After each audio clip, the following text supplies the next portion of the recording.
giờ đã thế là các bậc nền các chairman thế hi cùng sum sari chuang ăn lâu đi tua nang yom thấu bốc cả mà rồi là mấy rốn tía vậy nè yên lồ mà em mấy chú biết thì giờ cần các khom thế hi tu sum nghe các tí chuan chúng lắm là thôi đi thì cần pom các tu ra càng ai đi cần trong trai tập tất cần chân mai tu kim khan in hay thu lồ mà đâu mấy cần bia là cần tu à bui lầu VC thế ZPM à anh đồn in lệ ta anh đồn cal em ô pumari mà teka thế này rồi tích tích se pumari mà teka cal em local ru còn teka cal thế ta local thế sao bị pui ba yan anh đồn cal ngắm tu ra cần ngay à ô tu kinh sinh à bui lầu qua VC ZPM mà piang ta đi lò mau đấy hey ZPM hian thil tum lian pui pali kan pasali kan neya chung zinga poi mo per chu zoram politics a pathian lal ram tun din kan tia chu voi nia tanga bi ten muan cha akal phung thar lai chu ni chu kal phung thar chu ek tin nge kan mu ti rang kan tia ek tin nge kal phung thar an ti nan sei thina voi ni hi kal phung thar di tiru hey hi party da aw ngai lo political party a tiang thil ti hi aw ngai lo reng chu wang chuan zoram politics a pathian ramalo theng ta der mai awahan lo mo em lal pa chu fakin bro se ya chunglo ba kut kan phar thwa hela belo kal kwal da ulai thu lo khanin zoram politics a pathian rambu alo thlen theinan lena kan awang zoram politics a pathian ram ka tiang alo thlen ro se kan tiang ko tum zoram politics a pathian ram zoram politics a pathian ram zoram politics a pathian ram lom tu sei ni trong chai rual nga lang hallelujah lal pa lom tu kan sila che hallelujah lal pa voi ni a hun tra bin pe ya khoi sa ai na kan chimi ni wan mo sa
hian pathian lal ram chu tun tin lo om se kan bi te kan ram chu mal so min lo om se kan kut koi te mal so min lo om se kan na tho te mal pa lo mui ngil to se kan tia amaro chu lal pa nang ma du da na ro re na kan lo wangin phi te lo puwa ka kan ran te na tuara kan bu bal ten lal pa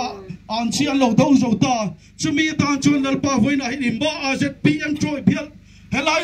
lal pa sai tual abi lal pa constituency sang ti ma kan lo kun da hilal pa nangin kan o min lo ngai thak sakin kan ram bin ti tam liang che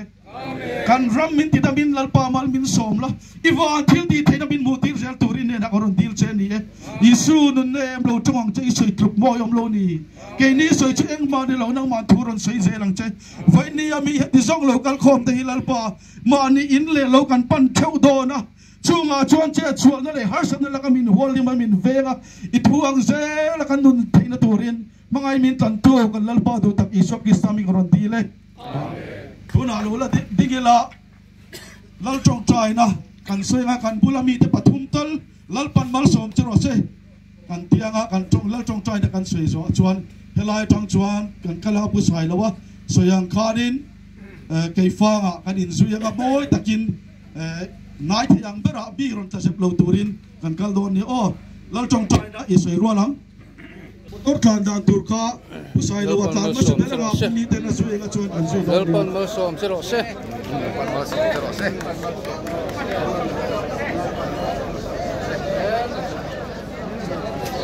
kan ding le ve la mi lal pan ma som se ro se kan ding le ve la mi te lal pan ma som se ro se tin kan cha ve kan ni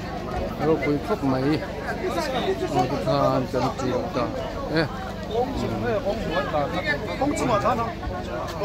cái này phải vô tình là nó